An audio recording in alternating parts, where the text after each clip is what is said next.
அனைவருக்கும் வணக்கம். நான் உங்கள் மல்லி குக் சேனலிலிருந்து உங்களை அன்புடன் வரவேற்கிறேன்.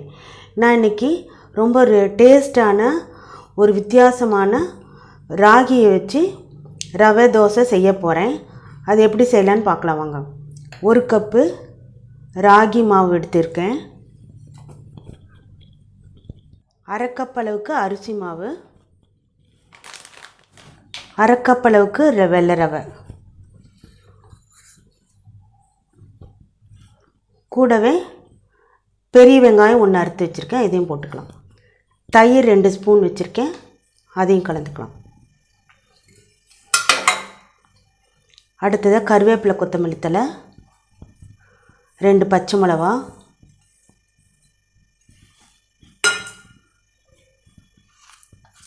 தேவையான அளவு உப்பு போட்டுக்கலாம்.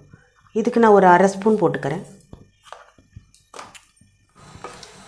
ஒரு 10 நிமிஷம் 20 நிமிஷம் ஊற வச்சுக்கலாம்.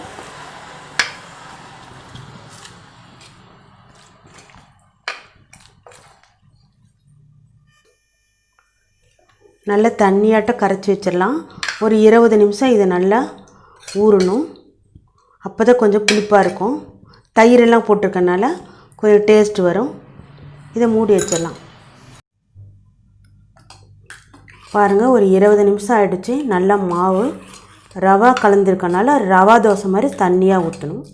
பாருங்கள், தண்ணி மாதிரி கலந்துருக்குறேன். இதை அடுப்பில் தோசைக்கல்லை வச்சு ஊற்றலாம். கல் காஞ்சிருச்சு. தோசை மாதிரி ஊற்றாத, அப்படியே ரவா தோசை மாதிரி ஊற்றணும். கொஞ்சம் கேப் இருந்தாலும் பரவாயில்ல, ஷேப் வராது.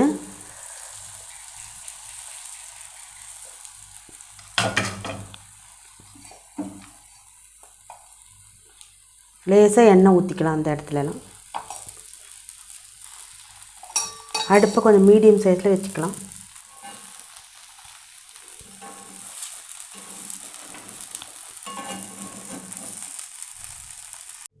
பாருங்கள், ராகி ரவா தோசை ரெடி ஆகிடுச்சு. இது நல்லா முறுமுறுன்னு டேஸ்ட்டு இருக்கும். இதுக்கு தொட்டுக்கிறதுக்கு கார சட்னி, தக்காளி தொக்கெல்லாம் ரொம்ப நல்லாயிருக்கும். தேங்காய் சட்னி கூட நல்லாயிருக்கும். நான் ஆல்ரெடி தக்காளி தொக்கு, கார சட்னிலாம் செஞ்சு காட்டியிருக்கேன். அதை நீங்கள் பயன்படுத்திக்கோங்க. பிடிச்சிருந்தால் லைக் பண்ணுங்கள், ஷேர் பண்ணுங்கள், கமெண்ட்ஸ் பண்ணுங்கள். மறக்காமல் சப்ஸ்கிரைப் பண்ணுங்கள். நன்றி.